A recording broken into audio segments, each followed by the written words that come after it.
Muy buenas tardes para todos. Me alegra mucho estar acá, agradezco mucho a la asociación por esta invitación y hoy desde TransUnion venimos a traer un tema bastante relevante. Primero una muy breve introducción, esta es mi quinta vez aquí en Guatemala, entonces ya con algunos nos conocemos, nos hemos visto las caras y pues me complace mucho poder venir a contar casos de éxito de cómo la analítica precisamente escala las decisiones en la era digital.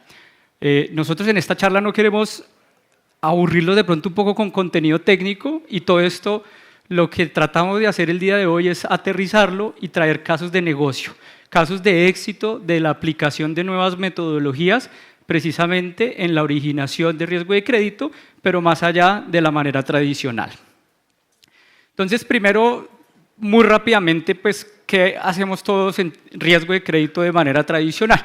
Cuando nosotros observamos un deterioro, pues evidentemente siempre vamos a evaluar o hacer análisis de cosechas, de rodamiento, perfilamiento, para entender qué es lo que está pasando desde el enfoque tradicional.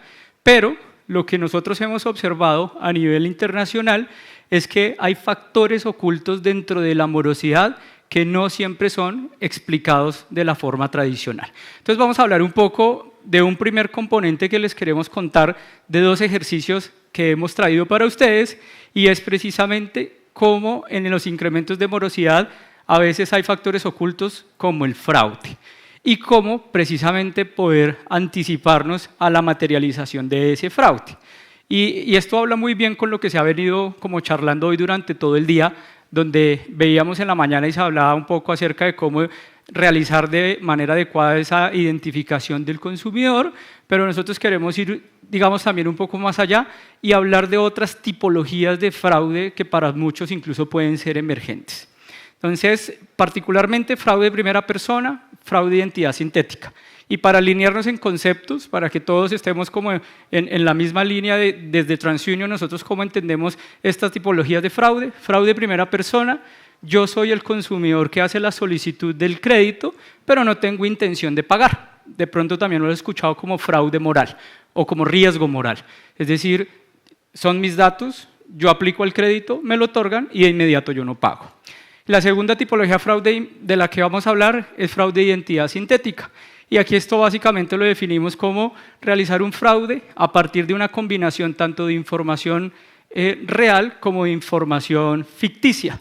Entonces, este tipo de fraudes normalmente se desarrolla como inicialmente logro obtener los datos reales de identificación de una persona, pero a partir de esa obtención de esos datos comienzo a construir un perfil sintético.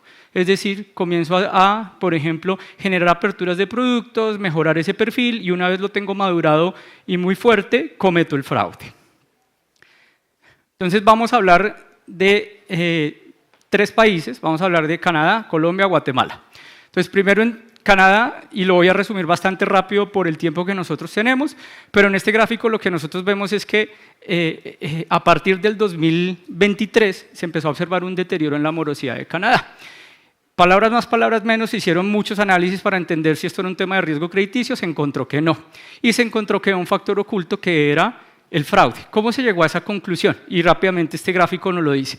Hay dos barras, cada una de esas barras me representa el nivel de morosidad de dos perfiles de consumidores.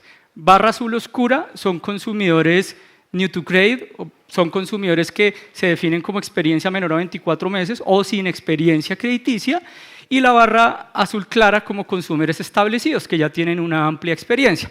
Si ustedes observan a partir del tercer trimestre del 2023, el comportamiento de los new to credit empezó a ser mucho peor que los establecidos, cuando antes se comportaban bastante igual, esto controlándolo por perfil de riesgo. Todos los consumidores que estamos viendo acá es el segmento de riesgo near prime, o sea, es decir, algo cercano al riesgo medio. Se empezó a separar ese comportamiento y las hipótesis de las entidades eran principalmente que estaba asociado a fraude de identidad sintética, porque en Canadá, precisamente después, sobre todo de pandemia, el porcentaje de migración legal o la cantidad de migrantes legales que llegaron al país creció exponencialmente, cerca de 500,000 por año. Empieza a darse ese incremento de migrantes de forma legal y pues claramente las entidades de la industria de crédito empiezan a ver que hay una oportunidad, empezar a ofrecerle productos a estos nuevos migrantes. Y cuando se ve esa oportunidad, pues también el delincuente ve una oportunidad, cómo aprovechar esa migración para sacar provecho de forma fraudulenta de esa migración. Entonces cogen a estos consumidores y empiezan a montar esos perfiles falsos a partir de esa información real, a construir esos perfiles y empiezan a cometer fraudes. Y por eso se ve un incremento en la morosidad. Para el caso de Colombia, digamos allí es un poco más difícil construir esta identidad sintética. Nosotros hemos visto es un incremento en fraude de primera persona, sobre todo también por algunos temas regulatorios que han cambiado en Colombia, como el tema muy reciente relacionado a ley de insolvencia, que es personas naturales pueden declararse en insolvencia, que básicamente es decir, oiga, yo no puedo pagar, estoy en unas condiciones financieras que no puedo, la ley permite que cesen esos pagos, digamos, o que se hagan unos acuerdos con los acreedores, pero finalmente muchos consumidores lo hacen realmente es para evadir deudas. Entonces, resumiendo, nosotros vimos hacia el 2025 un deterioro en la morosidad que venía después de una importante mejora durante el 2023 y 2024, comenzó a deteriorarse y sobre todo en perfiles de buen riesgo o buen nivel de riesgo crediticio, ese deterioro fue mayor. Entonces allí la hipótesis que nosotros teníamos, potencialmente el fraude está siendo un factor clave en ese deterioro. E hicimos un ejercicio, primero Canadá. Canadá, digamos que es un referente en temas de fraude en cuanto a herramientas que se han creado por la información que allí se tiene y, por ejemplo, los consorcios de fraude que se han creado en el país, compartir mucha información entre entidades y se lograron desarrollar 3 soluciones para clasificar a los consumidores de acuerdo a su probabilidad de cometer fraude. Entonces tenemos 3 scores de fraude. El primero es un score que mide la probabilidad de que un perfil sea suplantado. Sí, todos sabemos que hay perfiles que son más o menos atractivos para los delincuentes para ser suplantados. El delincuente siempre busca suplantar al que tiene información intermedia, llamémoslo de alguna manera, o sea, ni el de información más completa ni el de muy poca información. ¿Para qué? Pues para poder cometer fraude de manera sencilla, pero con montos altos, pues para que para ellos sea rentable. Score de fraude sintético, la probabilidad de que una operación esté asociada a una identidad sintética. Y finalmente el score de fraude de primera persona, probabilidad de que un consumidor cometa fraude de primera persona, es decir, que no tenga intención de pagar. Caso de Colombia, nosotros construimos, esto fue una prueba de concepto, aproximarnos a un score de fraude de primera persona. ¿Cómo lo hicimos? Construimos un modelo que lo que modelaba era el nunca pago. Entonces, un consumidor que se le da un crédito y nunca paga, no paga ni una sola cuota, probablemente eso no es riesgo de crédito, muy probablemente, porque entonces las herramientas tendrían que estar equivocándose en una manera muy alta. Entonces, potencialmente los consumidores nunca pago pueden ser 2 tipologías de fraude. O, primera persona, no me interesa pagar. Segunda tipología de fraude, suplantación. Me suplantaron y pues ese crédito nunca se pagó. Y esos scores los cruzamos contra el score de originación para precisamente ver si esos scores ayudaban o potenciaban a mejorar las decisiones que ya se tomaban con los scores de originación. Entonces, planteamos como 4 preguntas.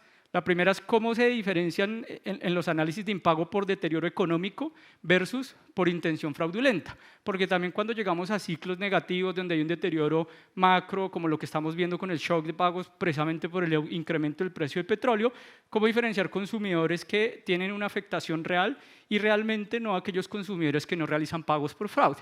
¿Qué variables o comportamientos ayudan a hacer esta distinción? Vamos a ver que lo que nosotros hicimos, pues, o básicamente cuando construimos estas herramientas, es utilizar variables complementarias a las tradicionales de riesgo de crédito. ¿Qué rol juega la colaboración entre áreas de riesgo y fraude? A veces también sabemos que hay áreas que trabajan muy integradas, hay otras que a veces funcionan como silos, como de manera independiente, pero cómo esta integración sería clave para aprovechar las herramientas de ambos equipos en función, pues, al final de la rentabilidad de la organización. Y cómo se están articulando los equipos para responder a estos desafíos, que es esa integración de herramientas. Entonces, con esos scores, este es el caso de Canadá. Entonces, ¿qué estamos viendo? A la izquierda se calificaron a los consumidores con el score de riesgo sintético y se dividieron en 2 grupos. Alta probabilidad de ser una identidad sintética y baja probabilidad de ser una identidad sintética.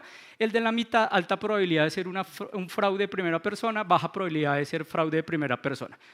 Los valores son mora. Entonces, ¿qué vemos? Que evidentemente aquellos perfiles con una alta probabilidad de ser fraude de uno o la otra tipología, mucho más riesgosos que aquellos que tenían una baja probabilidad de ser fraude.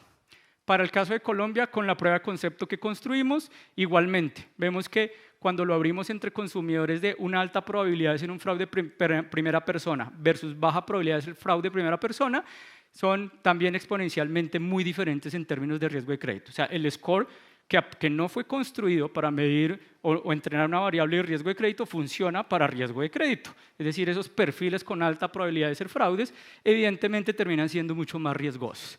Para Guatemala, construimos esta misma prueba de concepto. En general, que vemos por los diferentes rangos de score, las barras azules son aquellos consumidores que nosotros marcamos como alta probabilidad de ser un fraude de primera persona y vemos que evidentemente en diferentes perfiles, primero total, después new to credit y en establecidos, son mucho más riesgosos aquellos perfiles que nosotros estamos identificando como una alta probabilidad de ser un fraude.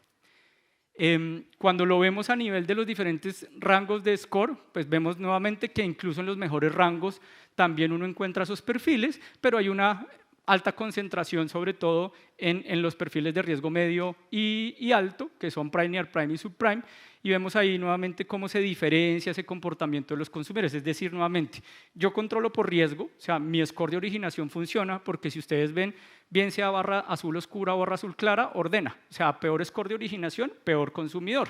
Pero cuando yo lo separo por alta probabilidad de ser fraude versus baja probabilidad de ser fraude, me ayuda a separar aún mucho más. Es decir, es un muy buen complemento para las herramientas de originación. Caso de Colombia, misma historia. Ayuda a separar aún más los niveles de riesgo en los diferentes perfiles de originación. Caso Guatemala, se repite la historia. Ayuda nuevamente a separar a esos consumidores. Cuando lo vemos en temas de saldo, para el caso de Canadá, el 14% de los saldos que entraron en mora terminaron estando asociados a ser una alta probabilidad de fraude, lo que indica pues, que estos fraudulentos que solo pesaban el 2% a nivel de clientes, se estaban llevando el 14% del dinero. Es decir, un poquito cercano a 7 veces mayor esa diferencia. Para el caso de Colombia, vemos que en saldos el 8%, y aquí era un 5% de consumidores en el caso de fraude de primera persona. Para el caso de Canadá, de Guatemala, del total de saldos que cayeron en mora, vemos que asociados a alta probabilidad de ser fraude era el 24% de esos saldos. En resumen, las conclusiones que nosotros tenemos nuevamente es que el fraude de primera persona podría ser un factor oculto en los niveles de morosidad, no necesariamente solo cuando vemos deterioro, más en la era digital que estamos viviendo. Segundo, el incremento de fraude de primera persona, pues nosotros también lo vemos, esto es específicamente para Canadá por la maduración de las identidades sintéticas que ellos construyen. Y por último punto, los segmentos tradicionales a veces de mayor riesgo como los new to credit, no necesariamente las decisiones que deben tomar las entidades son asociadas hacia cerrar el acceso al crédito, es a identificar qué factores me permiten generar confianza sobre esos consumidores y no castigarlos solo porque tengo poca información. Como dato final de esta primera parte, en Canadá se identificaron cerca de $500 millones al año perdidos en estas altas probabilidades de ser fraude. En Colombia estábamos cercanos a los $200 millones. Para Guatemala aún no hemos hecho esta estimación, pero pues nosotros con esa prueba de concepto primero vemos que efectivamente esta idea que nosotros tuvimos y que estamos aplicando globalmente y dentro de la región, pues también podría ser una herramienta bastante útil para la mitigación de la morosidad y del fraude en el país. Ahora vamos a pasar al segundo ejercicio o al segundo concepto que nosotros desarrollamos, que lo hemos llamado un score de deuda. Entonces, dentro del proceso de originación siempre hay dos componentes muy fuertes cuando las entidades originan. Toda la evaluación que hace referencia al carácter de pago o hábito de pago de los consumidores, todo eso me lo da el score de originación tradicional, pero el segundo componente importante y crítico es cómo estimo de forma adecuada la capacidad de endeudamiento de un consumidor. Todos sabemos que un score de originación pues funciona o reacciona a comportamientos del consumidor. Si yo caigo en mora, mi score cae. Si yo tengo una alta utilización de productos crediticios y tiendo a sobreendeudarme, mi score cae. O sea, hay comportamientos, por supuesto, que explican variaciones del score tanto positivas como negativas. Y uno de esos comportamientos es el endeudamiento. No es lo mismo precisamente incrementar mi endeudamiento un 20% a un 50%. Seguramente incrementar mi endeudamiento en un 50% hace crecer más mi nivel de riesgo. Entonces, un score de deuda, conceptualmente, precisamente es medir la sensibilidad de mi nivel de riesgo, de la probabilidad de incumplimiento, en función exclusivamente del endeudamiento.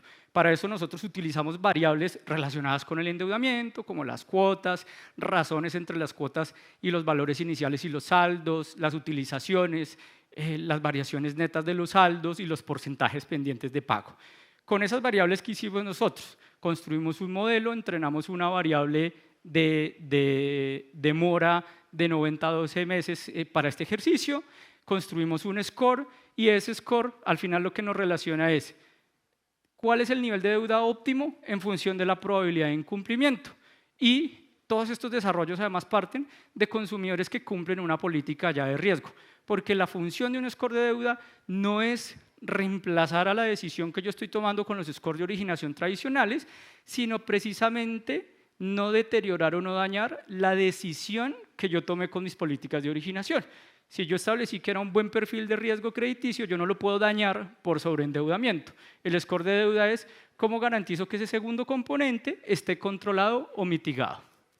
Y esto es un ejemplo bastante rápido para ilustrar el concepto. Vamos a tomar como ejemplo un consumidor que se le otorga un crédito o una cuota nueva dentro de sus créditos por $100. Y vamos a hacer 3 simulaciones. ¿Qué pasa si le doy $100? ¿Qué pasa si le doy 250? ¿Y qué pasa si le doy $500? El score de deuda, ya los mencionaba, es un puntaje, y lo que vemos es que si yo le doy $100, este consumidor tendría en el score de deuda un puntaje de 700, 250, 600 y 500, 400. O sea, a mayor nivel de deuda, pues mi score va a caer, mi score de deuda va a caer. ¿Y cómo tomo la decisión o cómo defino qué es el endeudamiento adecuado para el consumidor? Pues como lo hacemos con un score de originación. Yo tengo por detrás un backtest o tengo las probabilidades asociadas de mora para cada nivel del score, y en este caso vemos, si yo al consumidor le diera $100, su score sería de 700, la probabilidad de que caiga en mora es del 3.2. Pero si le doy 250, la probabilidad sube al 5.8. Si le doy $500, la probabilidad sube al 26%. Y si yo ya tengo un benchmark o básicamente un techo de esa máxima mora tolerada, en este caso va a poner el 4.5, pues sencillamente el nivel de deuda óptimo para este consumidor sería $100 adicionales a lo que él ya tiene. Es lo que me está diciendo que sería la probabilidad tolerada de acuerdo a esa nueva deuda que yo le voy a dar. Entonces, esto es cómo funciona. ¿Cómo se diferencia versus una metodología tradicional? Hoy las metodologías tradicionales, pues es yo tengo que validar el ingreso o utilizar un estimador de ingreso. Eso me suma al proceso tiempos y además, aparte de sumarle tiempos, también hay cierta incertidumbre. Algunos estimadores, por ejemplo, pueden que en población independiente sobre todo, o sea, en consumidores microempresarios, pues por la volatilidad y la elasticidad y estacionalidad del ingreso o de estos negocios, pues los estimadores de ingreso precisamente no alcanzan a veces a recoger esos comportamientos. El score de deuda, lo importante acá es, digamos, cómo se usa o cómo normalmente las entidades lo aplican. En algunos casos lo usan combinado con los estimadores de ingreso o con el ingreso validado, porque es el que me está definiendo el techo de endeudamiento de los consumidores, o cuando yo no tengo una herramienta apropiada, bien sea para la estimación o un proceso adecuado de validación de ingreso, se utiliza como herramienta única. Esto lo voy a pasar también bien rápido. Para este caso de éxito que nosotros mostramos, esto fue un cliente en Colombia. Nosotros lo que diseñamos fue este modelo. Nosotros desarrollamos más de 180 variables relacionadas a esa variación del endeudamiento. El modelo final para este cliente fueron 8 variables, 4 variables de razón, que es ese cambio o que me mide la magnitud de los cambios del endeudamiento, 2 variables simuladas en el momento en el que el consumidor hace esa apertura de ese nuevo producto, una variable demográfica y una variable de utilización. Voy a saltarme, esto solo es para validar al final que estadísticamente este fue un modelo bastante bueno, y salto a la última parte, que es el caso de negocio. Cómo nosotros observamos monetariamente el impacto que esto tuvo.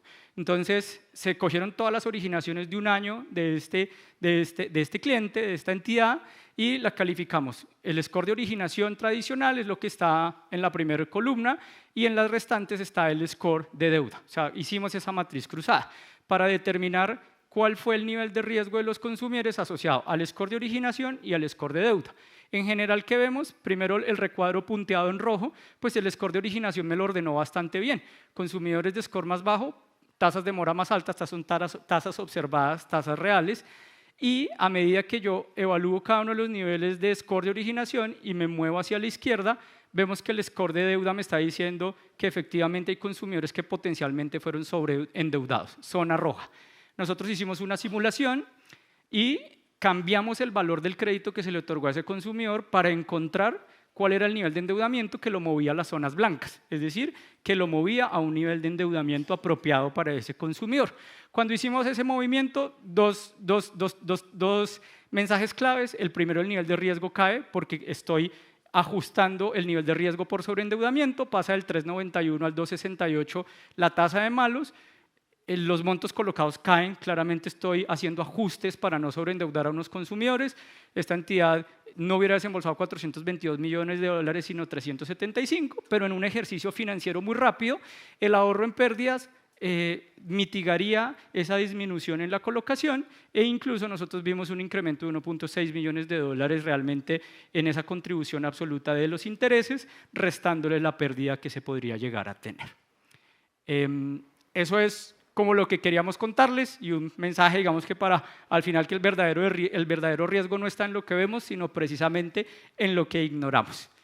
Muchas gracias a todos por la atención y si por supuesto alguien desea explorar o profundizar en estos conceptos, lo podemos ver. Muchas gracias.